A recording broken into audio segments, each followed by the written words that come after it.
Okay, let's go ahead and get started.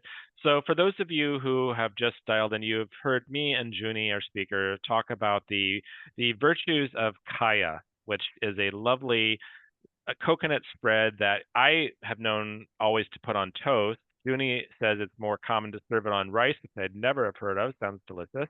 But anyway, so we've just been reliving our time in Southeast Asia. Juni, you're from Malaysia, I think you said? Yes. Yeah. So another great food country. So without further ado, let me go ahead and introduce our session today. My name is Eric Wolf, and I'm the executive director and founder of the World Food Travel Association. And I am very excited today to introduce to you Chef Juni Lai or Lai? Lai. Lai, Juni Lai, very good, who is a research chef who has some very interesting information to share with us about how recipes and cuisines evolve and that link between authenticity, the past, and innovation, our future. So without further ado, Juni, I'm going to turn it over to you, and I am very much interested in what you have to say. Thank you. Thank you for having me today, Eric. Welcome everybody. Apologize as I'm trying to share a screen here with some slides. I'm not going to be able to see everybody as well. Hopefully, Eric, can you please help me to, I guess, questions? And I actually also like if some of you would like to ask question instantly as I go on with the slide. I absolutely like the more interactive than me being here just yapping away. So I'm actually originally born and raised in Malaysia. I came to the US to study, and then I ended up never moved back and forth a few times, and now I'm actually living in the US and New Jersey area. And traveling seems to be like, traveling is become natural part of my job as I became a product developer since fresh off the college. And I love food. My parents own a bakery, manufacturing bread, not a delicate kind of dessert cake shops, but manufacturing bread. And so we work closely with food for a long time in the family. And so when we look at food, we always kind of look at it and say, why is it so delicious? How is it so delicious? Besides, personally, I love the food history and cultural part behind each the stories. There's always some story comes in with, and sometimes even more exciting, there is the food as medicine, the medicinal part of food as well. So all my slides here, I have about 10 slides. They all cover with different kind of food pictures. Mostly are from my personal travel as well. So, and this particular here is actually breakfast, typical breakfast in Malaysia. On the top left, there's some steamed noodles that sometimes can be plain, which you can also find it in dim sum place. But these is stuffed with jicama and carrots and a little bit of soy mushroom sauce to go with. Then the bottom one is curry noodles for breakfast with a little bit of chicken and mint leaves, coffee, and here sticky rice that cook with coconut milk, as well as kaya, which is the egg custard. So there are 5 topics that I want to talk about mostly today. So it's how important is global food experience as part of the local culture, and what interests foodies in global food experience, and can a food industry create authentic product, and how do we know it's authentic? I know some of this topic have somewhat being touched a little bit in the past panels. I log in a few minutes before the closing, so I'm sure some of you have a lot of thoughts as we go through, especially 3, 4, and 5. Do chime in and share your thoughts with me as well. And number 5, of course, what are the challenges in the process of creating authentic products? So these are food products from Thailand, pad thai that being elevated, that wrapped in egg netting. And this is a red color soup. And, this particular red color from the soup is actually colored by the fermented bean paste that has red yeast rice in it. Traditionally speaking about it, red yeast rices actually have medicinal value to it for high blood pressure. And then, one of the most delicious street food is the little crepes that stuffed with soft and creamy meringue and a little bit of the shredded eggs on it. It's one of the sweet and salty snacks. And sometimes they even put little dried shrimps or dried fish on it. So the importance of global food experience as a bigger part of local culture. When we travel, I personally like to really go to wet markets, as well as local supermarket, because that's how you really see what people day to day buy to eat, and also you be able to see the agriculture. So, and it shows a lot of the traditions of how people live. When I was younger, literally maybe about 10, 11, 12, I always think I want to live in each country 1 year, because I thought that is the best way you can really immerse yourself, live how people live, and you eat how people eat, to really understand why people eat the way they do, and the way that they function. So this particular place in Greece is actually just 5 minutes walk away from one of the local wet market. And it's a really little place under the cellar. And you see behind the pictures, they have wine, little wine barrels that the owner actually makes the wine. The owner of this place is like 75 years old. And he only had 5 dishes in the menu.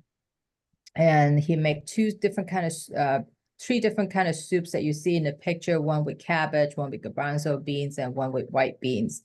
And they have sardines, different kind of fresh fish of the day. So, they'll practically kind of tell, even if you don't speak English, they don't speak English at all. And they just kind of ask you what you want, and they're happy to open the pot of the soup to show you what it is, and you just order it. And out of the 4 dishes here, it comes with a loaf of bread and a jug of wine at 11 o'clock at night in the morning. It's such a experience, instead of going to much higher end restaurant, but this is like you sat down in a regular wood table, and they put down parchment paper and a loaf of bread and wine, and then here comes your 3 bowls of soup. And then there's hardly any tourists they're eating, mostly locals. You can tell they just walk in and sit down, and they just wave at the owners. It's like they're there at least, if not 3 times a week, but every day. So, this kind of culture, you're really eating something that absolutely authentic. And the owner been cooking the food the way that he cooks, right? And then, of course, then the Slovakia or the Euro is one of the long history of Greece, and how meat was being skewered and grilled since ancient Greece, and how pita bread comes along, the exclusive Greek recipe. And there's so much to learn. If you take a food tour over there, everything seems to have, it seems like it's a new product for street food, but it's actually not. It's actually created since ancient time for Greece. Then what is the interest of, foodie in global food experience? Every country, every locations or states, even in the US or China, north, south, east, west, because of the geographical availability, everybody offer different different things. Are they able to grow different things, or are they able to catch different fish? And so, if as a foodie, or people who love to cook, I love to eat, and the experience is to really find the freshness, because what they grew there, even though globalization has allowed us to have different ingredients important from all over the world. But when you actually able to enjoy this food instantly right there and then, the freshness, the flavor profile, and the eating experience, eating lobster rolls, sitting right next to an ocean, seeing the view, it's like, wow, it's amazing. It's much better than you get a lobster roll, you're sitting in a restaurant looking at four walls. So, and of course, this is actually lobster in Maine. We took a trip down there for fishing, and of course, lobster is being known for their lobster roll, even though they actually grow oysters, blueberry, and whoopie pie is their main common. But fish stew or lobster bisque is also their specialties as well. So it creates, because it's literally right off the water, when they catch the lobster, the taste is so much sweeter of a lobster than we buy in grocery store that already been in the tank for like 2, 3, 4 weeks, and it changes the taste of a lobster completely. And then the next things we're looking at, so can food industry create authentic products? To me, this is there's no specific answer. That's why I say yes, maybe, no. Of course, it really depending on what you really have in mind to create. So, the pictures here that we're showing is dim sum. I'm sure a lot of you are very much familiar with dim sum. And I remember 20 some years ago when I was here in the US, dim sum restaurant, it's very hard to come by except in California or New York, who are very popular with Chinatown. They have options of dim sum restaurant, but in any other states who are not not have a dense population of Chinese, it's very, very hard to be able to enjoy dim sum. And it's one of my favorite. So, a part of the culture of dim sum, the emperor represents pig as your, it was created to enlighten the emperor so that like he has a little more ways of choosing things to entice him with different shapes and color of little bites, small bites. It's sort of like, I guess, in a different version of speaking, sort of like tapas, but different, similar but different, right? So, but the question is, I think in most cases, I think there's a lot of dim sum, frozen dim sum product in the market currently. Shumai and shrimp dumplings. I have come by some shumai that is really not authentic at all. They just, I guess, it's not because of it's the cost maybe is a problem. But there is some that Vietnam currently is producing, some of the shrimp dumplings. It's amazing.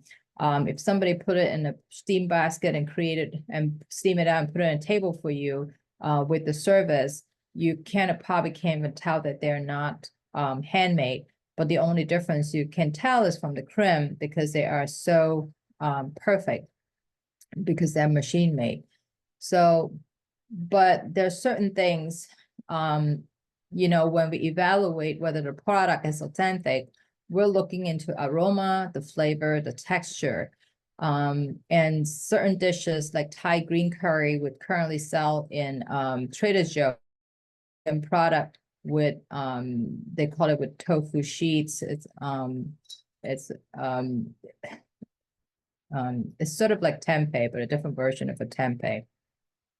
And because the broth is really the main items of bringing the total flavor, but Thai dishes is always have very, very unique flavor because of the different combinations, the galangal, the lemongrass, and the basil. So even if you were trying to cook at home sometime, it's quite difficult to replicate exactly the same, because you may not be able to get the exact ingredients as fresh as you could get in Thailand wet market. But I would say in this case, Trader Joe's, this particular product is actually quite excellent. If you haven't tried it before, I think they made up to their word authentic Thai recipe. But there's certain things such as satay, which is one of my favorite, which is delicacy in Singapore and Malaysia as well.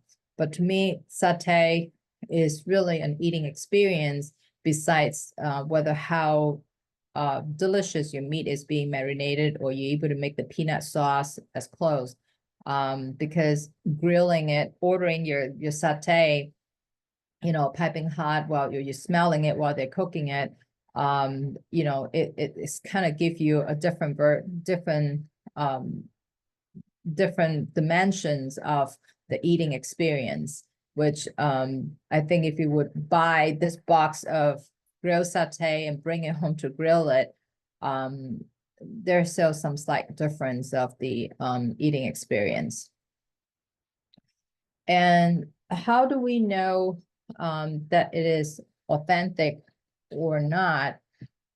So, you know, I think over the years, due to legality and different things, every country and product started to protecting the authenticity of it, right? So I think champagne is one of the probably really good product to look at, because the French have protected the word champagne, because then it has to come from the region of Champagne, and also the method of the grapes grown in the region of France. So if any other of growing grapes and making wine that has, even though maybe they have half the other stuff, the grapes and all, but it's still with the carbonations of wine, they're not able to call it a champagne. It has to be a sparkling wine instead. And then the next thing here I have is Wagyu beef. Wagyu beef at one time, I think maybe about 15 years ago, it started to bring a really huge movement in restaurant world in the US, because it's known for its marbling, delicious, buttery taste of it, and everybody felt they want to catch up to how to raise this delicious beef. But Japan has started to look into maybe trademarking it and say, you know, it is a specific Wagyu beef. It is a specific kind of Japanese cattle, the black cow, a specific black cow strain. But there's also another confusion in the market is Kobe versus Wagyu. But Kobe is every Kobe steak is Wagyu, but not all Wagyu beef is Kobe, because it's from a specific region of it. But then of course the next thing we're looking at here, which is also another delicacy in both Malaysia and Singapore market, which is the Hainanese chicken and rice. So a Hainanese chicken and rice is actually come from really far long history as well. It's originally from Hainan Island in China, in southern China, which is actually my family heritage. But my grandparents have moved from Hainan to China. I'm not sure my grandparents brought the dish to Malaysia, but it's definitely well known in Malaysia and Singapore, any food stalls and restaurants, and people also started to make versions of it. But the authentic of it is in Hainan, China, it's actually made with a specific kind of breed of chicken that's called Wenchang breed chicken that is poached. And then the rice is actually kind of like a rice pilaf that is cooked with ginger and garlic and chicken stock that after you poach the chicken, the stock actually used in to cook the rice as well. So besides the champagne and Kobe that is highly trademarked nowadays, but there are versions of Hainanese chicken rice, not even in Malaysia and Singapore, even in US. So, you know, I guess you can say it's no longer authentic, maybe half authentic, in that case. And so, what are the challenges? So, it's funny, you know, the world kind of is smaller from globalizations, but there are certain things you can't globalize it. It's the nature, right? So banana is well grown a lot in Southeast Asia country as well in Caribbean. I was just in Caribbean cruise for 30 some days, and banana tree is one of the few items that's widely able to see there. Plantain and bananas is hence it became a staple. And banana bread was sold in a lot of food stalls as well. But tasting fresh bananas over there, it was completely different than any bananas that we buy in the US, because we all know, transportations of fresh vegetables, it can go from 2 weeks to 30 days. So in order for fresh produce to be able to transport for this amount of time, they have to pick it while they're green. They have to pick it while they're not so able to travel this time and still have a chance for a week in the grocery store to sell without rotting. So fruits, it does affect the flavor, especially in fruits. It does affect the flavor very much, having to ripe on the tree instead. And on the lower left corner of the food here is banana leaves, which is curry dishes, right? I'm sure curry dishes is a lot of everybody's favorite, many people's favorite, because due to its the aromatics of different spices. But curry is one of those things that is so widely available in different part of the world. Is curry really necessary from just India?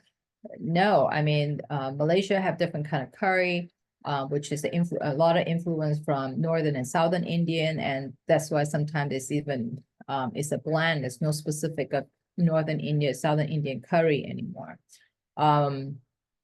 And then to some part you have Japanese curry, you have Chinese curry, you have Filipinos curry, and the Indonesian curry. I was just for fun, just kind of thinking on the top of my head, I was like, how many kind of curry are there in the world? And even Google was kind of confused. I mean, I find articles saying that there's 13, and then I find articles saying there's 25, and I found an article saying there's 50 kinds of curries.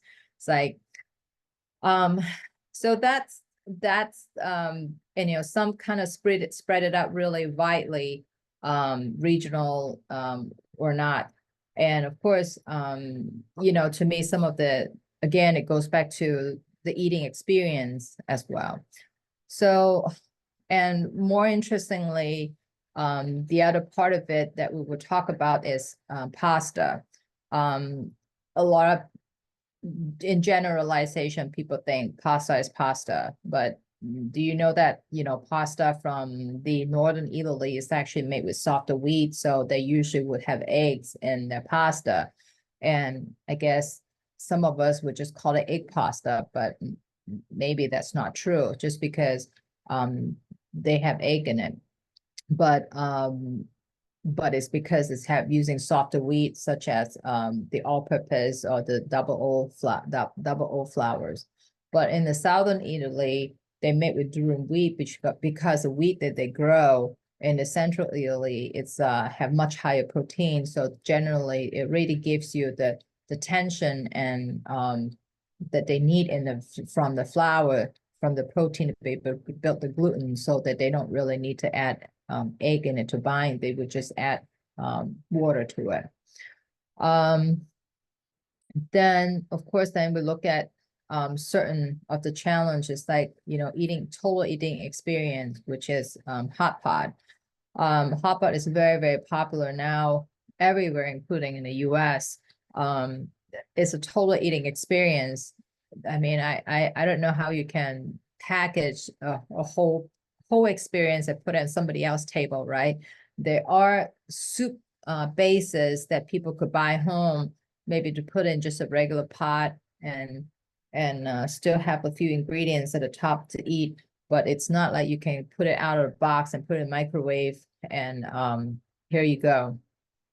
But then of course we're looking at costs from exploitation costs, or the it's just not feasible to use certain ingredients to give you to the total flavor profile, or the supply chain due to agricultural. There's still a lot of different bugs and bacteria that are not allowed to cross. Even for spices, a lot of time they have to go through different screening and so that they make sure they're not cross-contaminating different products when they get being imported. And operational certain ingredients for a long time are still not able to bring in. So the supply chain, I want to mention maybe 10 years ago, rambutan or mangosteen were not allowed to import into the US because there's certain insects that I guess since US don't have it, and so they would not like to introduce it to their culture as well. So they wouldn't import the fruits itself. But nowadays, I guess they figure out how to do that. You can actually see fresh mangosteens and rambutan in the market currently. And last but not least, we're looking into some innovations product. And like I said, like Thai green curry, I think that's one product that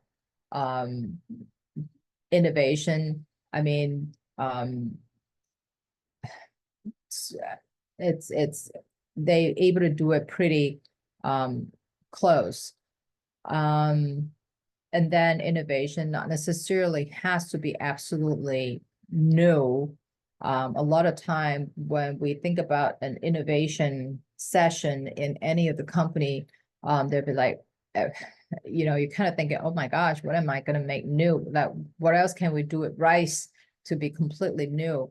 But truly, sometimes innovation, when we look at it, it's really not about how brand new product. It's really about how to solve certain problems in for consumers.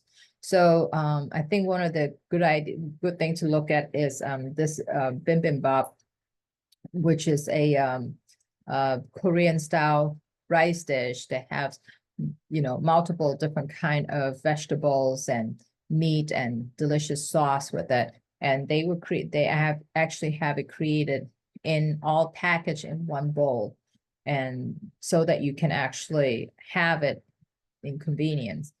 And another company in a new company, relatively new company in the US is called Simply Good Jars. They have created salads that put in jars and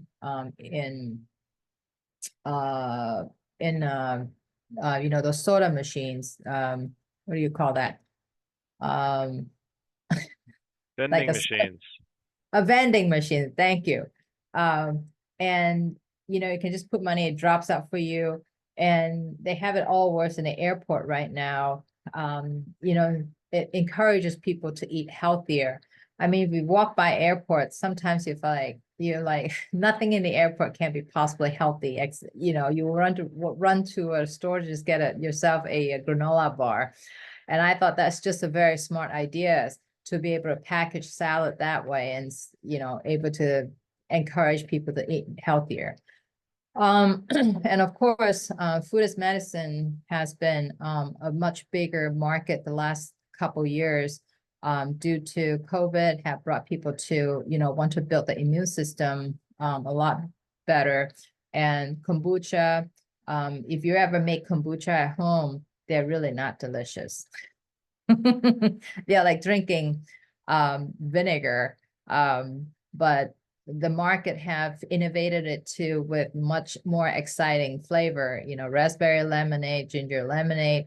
That's just kind of smart about it.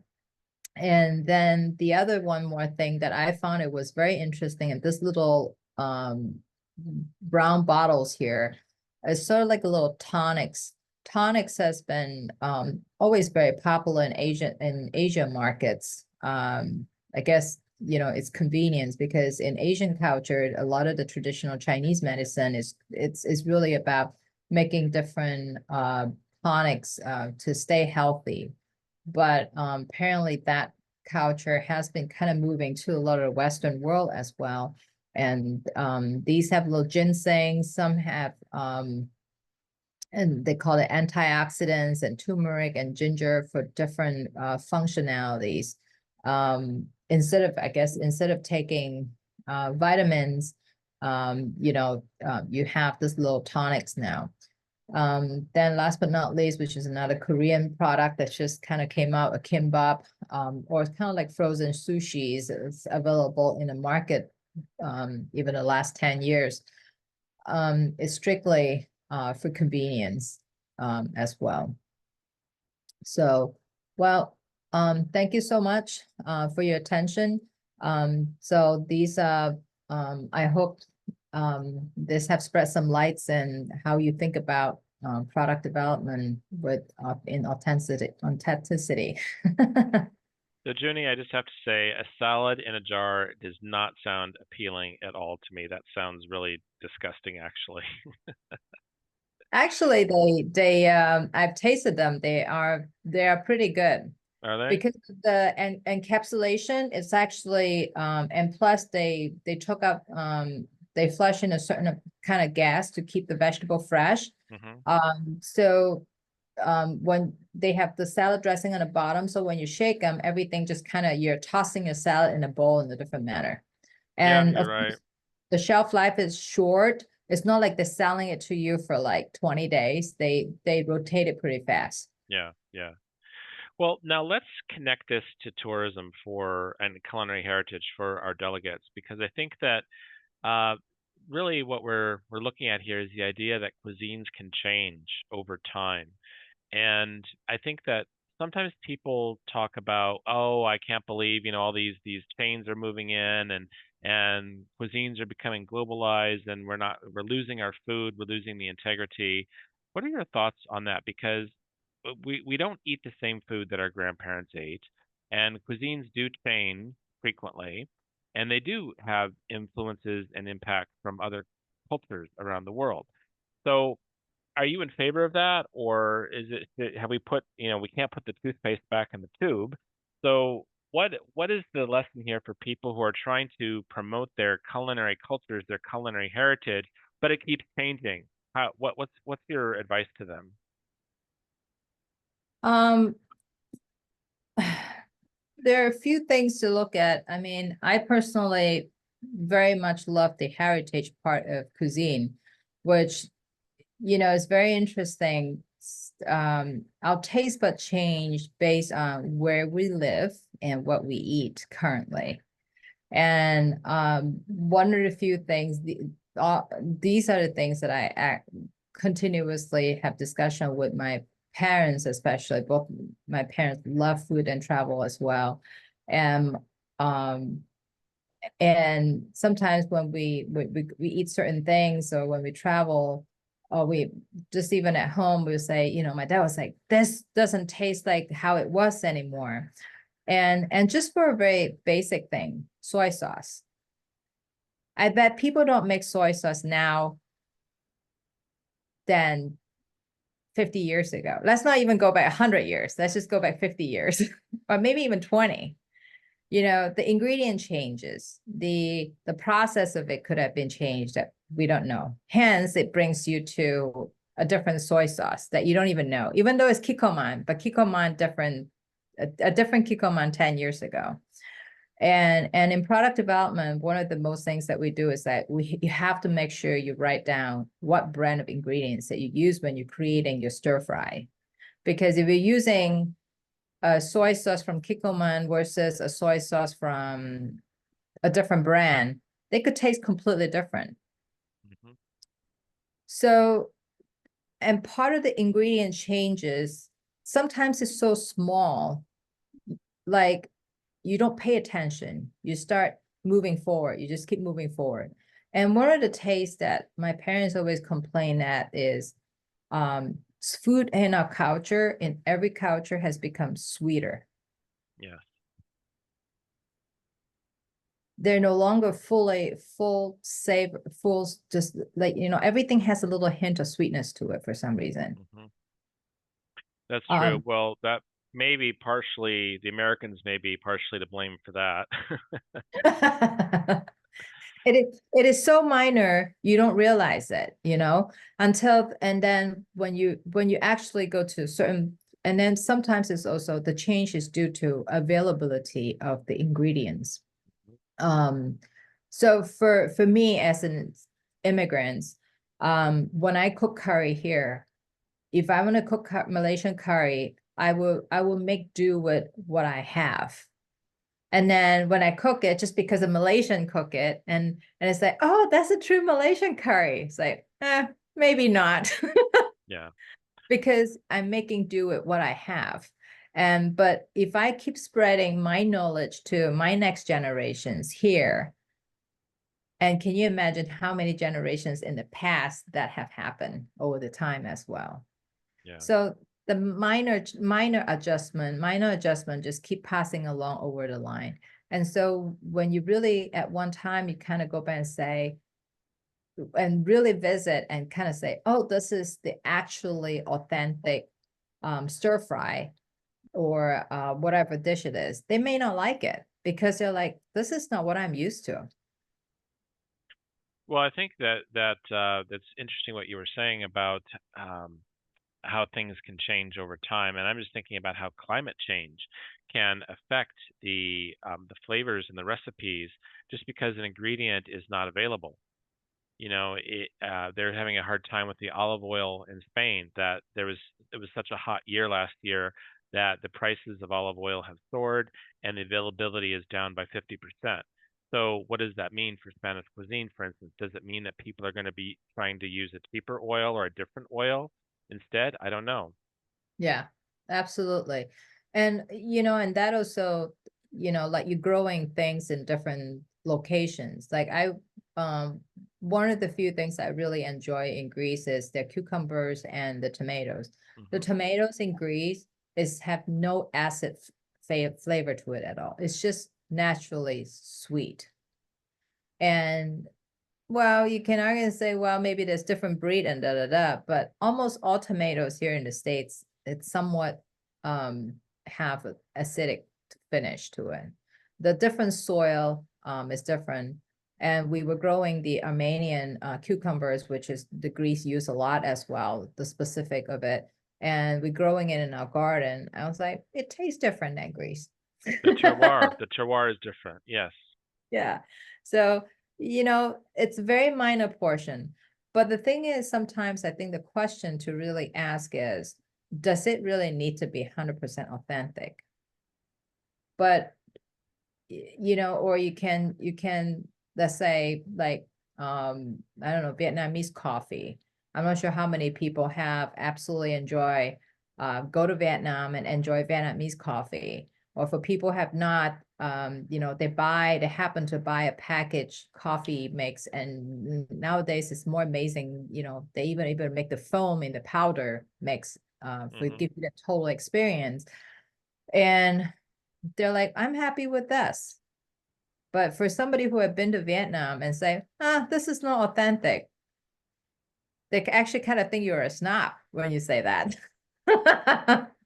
Well, maybe more experience, maybe not a snob, but just more life experience. Now, I want to ask you something, and I'm not, we have quite a few people from around the world who are attending, plus people listening later from other countries who are not familiar with Trader Joe's. Trader Joe's is a an American specialty grocery store that is it still owned by the Aldi brothers in Um, Germany? I think so. I think it's anyway. It's that whole Aldi little family. It's the American branch of that. And Trader Joe's has had a cult-like following for decades. And it's you are a loyal Trader Joe's fan, and you people go there, and that like you were using the example of the Thai green curry. Well, have you seen, Junie, the latest news that came out? And I'm going to share an article with everyone here that Trader Joe's is trying to copy in an aggressive and non-honorable way the recipes from entrepreneurs who are making their own versions of things. And so in this article, there's an example of an Indian woman who is creating a sauce, and Trader Joe's said asked her to create it. Said, well, yeah, of course we'll put it into our stores. And then she said they were negotiating, and they said, well, we can sell it in our stores for $2.98. And she said, no, I can't make it for that. I need to sell it for $7.98. And they said, no, we can't do that. Sorry. And that was it. And then 3 months later, Trader Joe's comes out with a product almost identical to what the woman created at the $2.98 price point. And the name of the product is almost the same as her name, and including she misspelled the name of an Indian ingredient, which became her product name for fun. And Trader Joe's copied the misspelling in their label as well. Oh my. And so you have a big food company. I mean, it is big, even though it's a smaller specialty store. It's not like a Kroger or a Carrefour type largeness, but it is still big. Copying locally, what were authentic recipes and ingredients and so on to try and make their own copycats. And I, I won't shop at Trader Joe's again. I was devastated to see Wow. that kind of information. So I encourage everyone to download that, link to the article and read it, and imagine your favorite grocery store is trying to get recipes from home cooks who have a fantastic product and trying to undercut them and bring versions of that to market. That is terrible thing to do. Yeah. You know, this kind of thing, I felt like even if she would have pattern or trademark her product, it's almost like they just find a leeway to do enough changes to make it their own. Yeah. It really, You can't yes, trademark a recipe. yeah, it's truly integrity problem. This is, wow, I would definitely read that. Um, yeah, that's kind of really a terrible thing to And do. Amazon also employed a whole division of people whose only job it was to try and figure out and reverse engineer different recipes for their own line of gourmet products. Yeah, the reverse engineer actually happened. I would say, well, it does happen quite often in food industry. Well, it's one of those things, right? When certain things are in trends, everybody wants to jump on the same wagon. Mm-hmm. Now one of the biggest thing in restaurant trend is bingsu. Bingsu in America started to get really big, and everybody trying to figure out how to make bingsu. What is bingsu? It's shaved ice, flavored shaved ice, and Oh, then like Hawaiian ice? kind of a little bit more better than Hawaiian ice, I think. Okay, okay. But I guess, Taiwan and Korea was very popular, and now it's like more and more people are trying to figure out how to do it here. Okay. But food product overall, that do happen very, very quickly. And that's why it's especially since COVID, there's a lot more entrepreneurs on the market right now for product development, creating new product for retail. That you can see even more faster. Mm. I can tell you KFC fried chicken has been recreated at least thousands of times. So everybody wants to create KFC fried chicken because they knew KFC is well liked. Even though it's not the best recipe for fried chicken. But anyway, that's neither here nor there. So I'd also like to point out to people attending the role of culinary incubators and well, food innovation centers in general. So I was just in Florida a couple of weeks ago working with a destination there, and they had a culinary incubator. And it was very interesting because the incubator helped to train both makers of products as well as people who wanted to become chefs. And it could be an important part of building a destination's cuisine is to actually give budding entrepreneurs the tools, the skills, the knowledge, the contacts, the networks that they need in order to succeed at what they're doing.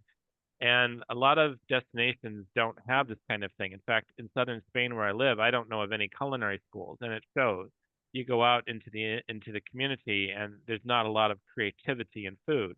But if you go to the Basque region, for example, where there are culinary schools, and you can see the difference. Or it's the same with Iceland, where you have a country where not a lot of agricultural products grow. They import a lot, or they do hothouses for a lot, but what they do is they leverage their chef creativity, and so that there needs to be these resources available that help to train the youth and give them the skills and knowledge that they need to succeed in the industry. So this could be an interesting part of destination marketing and quality of life development in a destination. Absolutely, absolutely. I definitely see that a lot here. I actually work with a college here with Incubator Kitchen nearby here. Okay, excellent. Yeah. And then the last thing that I wanted to point out here. Oh, by the way, if anyone has any questions, please put your questions in the chat. We'll get to them in just a moment.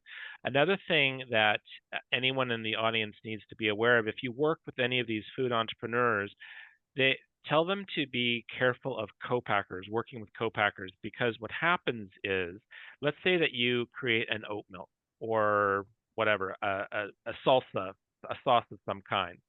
You don't have the production size to be able to make tens of thousands of jars of this or jars of salad.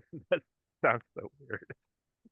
But anyway, so what do? You work with a company that has that production capacity. However, what happens is the co-packer ends up taking your recipe. Now, they don't say that they sign an agreement saying that we won't do that, but they still do it. This happened in Portland, where I'm from, which is a huge center of food production. And there is a co-packer in Portland whose name I will not mention, but this happened many, many times where people were creating soups, the soups that come in those 1 liter containers, Tetra Pak type things. And this young woman, she created some, and then a year later, this co-packer came out with their own private labeled soups that were exactly the same as hers. And like you said, you can't trademark a recipe. So maybe they changed, and maybe instead of 1,000 milligrams of sodium per serving, it's 500 or it's 1,500. Or maybe we'll add a little bit of time to that. Oh, it's a different recipe. No, it's not. It's her recipe. Anyway, any thoughts on that, Juni? Well, I have not encountered that before, but I'm sure, like I said, that's always different businesses with different integrity. So it's a really tough one. Role of integrity. I think that is a takeaway for this lesson, is the role of integrity. Yeah. We have a question here about the certification process for sustainably sourced food can be prohibitively expensive for small suppliers. Do you have any suggestions on how to make this kind of certification more accessible to them? I I don't, and I personally am seeing that too a lot, but I think that's what you kind of market yourself as premium. Because, you're obviously bringing things in a small volume and only you have it. And then you just have to place yourself as a premium market. Okay. And then a comment here about working with refugee chefs is valuable to giving attention to authentic cuisine and traditional food practices and norms. But again, I would say that like you experienced, these refugee chefs are going to be working with what's available to them, right? So if they're used to a certain spice and they can't find it, what they're going to have to substitute it. And then is it really authentic, or is it that fusion experience again? Yeah, I agree. I think that's sometimes honestly, if you're really looking into authentic cuisine, you practically have to do yourself like this. No, I would not take anything than long hot chili. No, I would not put anything less than jalapeno in this soup. Don't talk to me about any other spices. Right. I only use black peppercorn from Thailand. Don't give me any other black peppercorn. Um, you kind of have to do that to really protect the cultural and the traditions, or sometimes when I was a kid, when I cooked with my grandmother, I always like to ask her 50 questions. Like kaya, one of the traditional to make kaya is after you mix everything, you put it in a double boiler, you stir it and cook it for 2-3 hours over a wood fire burning stove. And then but then truly some in the now they were like, you don't have to do that. You can just put in a crock pot tomorrow and then you just work it out in a crock pot. It takes an hour. Why did you have to do it on a hot fire stove for 3 hours? What's the Mm-hmm. purpose? Mm-hmm. But then olden days, grandma would say that would reduce all the moisture and it would be able to shelf stable longer. But then the question now being asked, does it need to be? Or that's not true. You can put some other things in it to help it to stay longer, or just put a refrigerator. What's wrong with that? Yeah. Well, I think this also speaks to the issue of intangible cultural heritage. And for destination marketers out there looking at those products and preserving those processes that are really unique and worth preserving. And I don't know, but does Kaya have a UNESCO certification for its production? Do you know? Yes. They do. Okay. Well, that would make sense to me. So there is someone somewhere that's working hard to try and preserve that methodology, that process of how kaya was originally made and preserving that. It's like you said with the champagne example, it's exactly the same kind of thing. So I think products like that can also help to add value to a destination brand. If you have any of those kinds of products in your destination, there, like we were talking before about the terroir will impart a certain flavor, and it's not just the growing the right kind of chili or the right kind of spice or the right kind of grape for a wine product.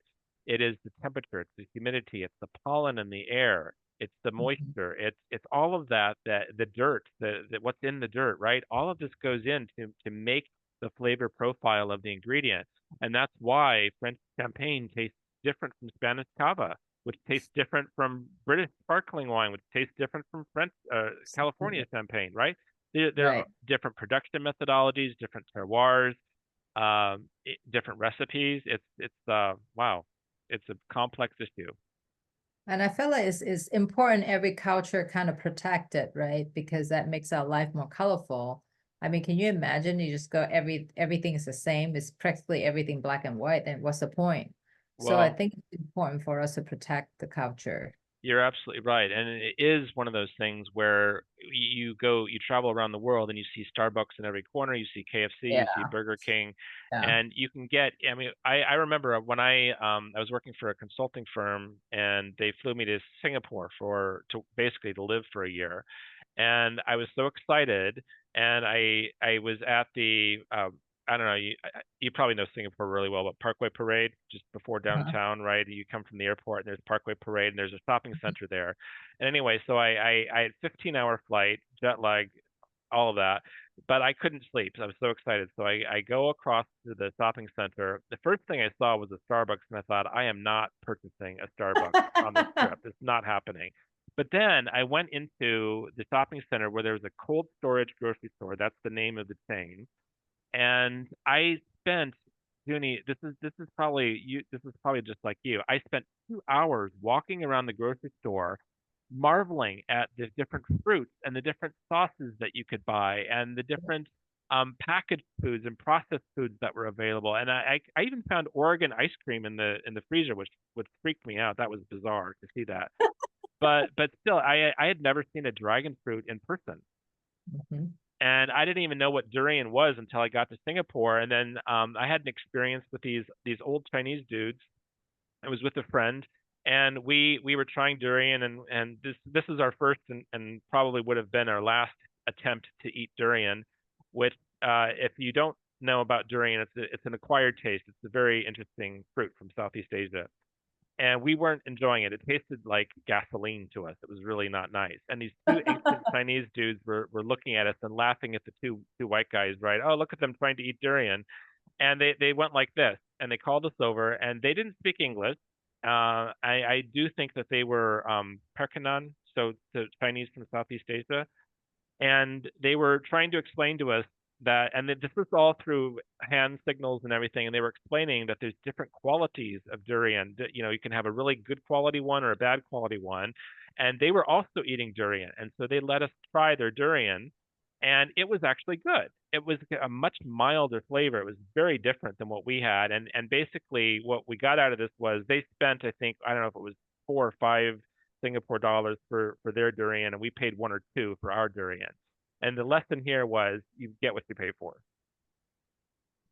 Well, durian is very, very expensive, and again, I love it because I don't eat it often here. I spend hundreds of dollars for buying durian. Oh my goodness, no, that would not be They're very me. expensive. They're nothing cheap.